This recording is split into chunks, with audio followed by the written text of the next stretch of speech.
Hey guys, welcome to my channel Tech, where we discuss latest technologies in the software industry today. As we have seen in the curtain raiser video, the first one in the playlist is on how cloud applications change the game for security.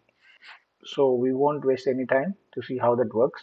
The questions in cybersecurity haven't changed. Can you detect malicious activities? Can you protect critical information assets? And can you enforce security and compliance policies?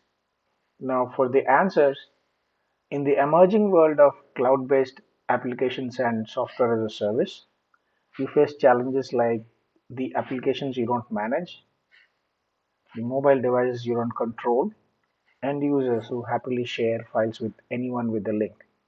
To set the stage for our discussion of CASBs, this video outlines the distinctive cybersecurity issues that must be addressed by enterprises using cloud-based softwares like Office 365, Google Apps, Salesforce, Box, and Dropbox, and as well as some internally developed applications hosted in private clouds. It is very clear that enterprises of all sizes are moving rapidly to take advantages of the cloud-based applications, platforms, and services. According to the industry analyst firm IDC, the worldwide spending on SaaS enterprise applications is growing by 18% a year and will reach almost 100 billion by 2022. The overall market for cloud-based solutions and platforms will grow by $57 billion. This is from 2014 to around $200 billion in 2022. The trend is being driven by enterprises seeking to reduce costs, improve productivity and collaboration, offload server and software management, increase application availability, and scale by adding services and users on demand. By increasing business agility, cloud applications can increase competitiveness and help bring products and services to the market faster. Unfortunately, we can't outsource cybersecurity by going to the cloud. The cloud application vendors are committed to protecting the integrity of their applications and infrastructure only. However, they can't control your employees, right? And they don't know enough about your users or your business to detect abnormal behaviors or even to apply your policies for security and regulatory compliance. So, your enterprise is still responsible for protecting your user credentials and access to cloud applications, deciding what information is sensitive, and enforcing policies for accessing and sharing it, monitoring events and behaviors to detect malicious activities, and documenting compliance with regulations and industry standards.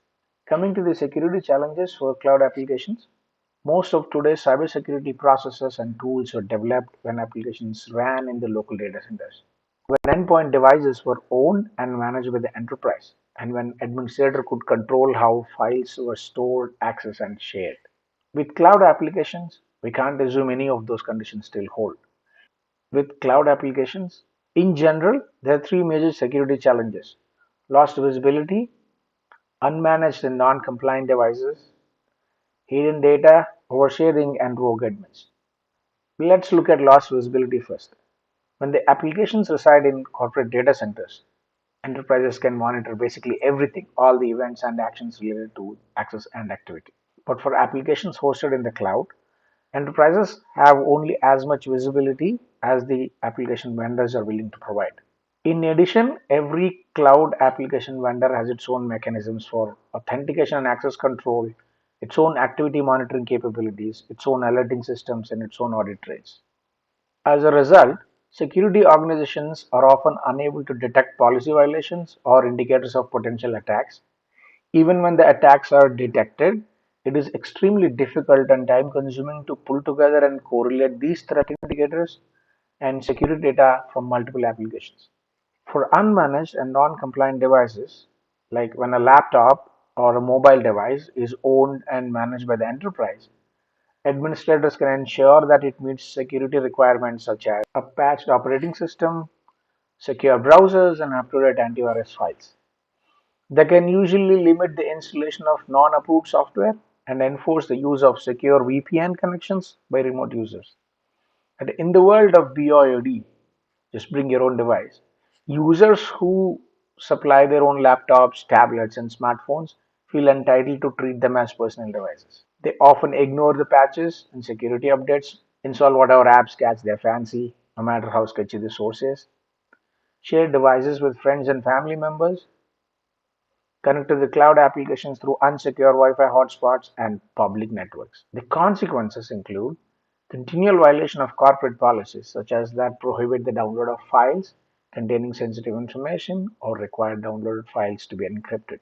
Increased risk of data leakage from compromised endpoints. More opportunities for attackers to compromise endpoints and capture credentials. Mobile employees connected to the cloud applications directly to public networks bypassing monitoring and security controls. In conventional client server applications, most data is stored in one or two places, let's say on the clients and on the server.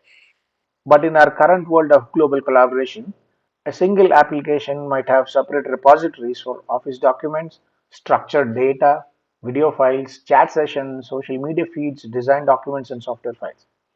Users storing these files in cloud applications and collaboration services like Box and Dropbox share sensitive data with people outside the organization and give permission to share data with connected apps in the application vendor's ecosystem.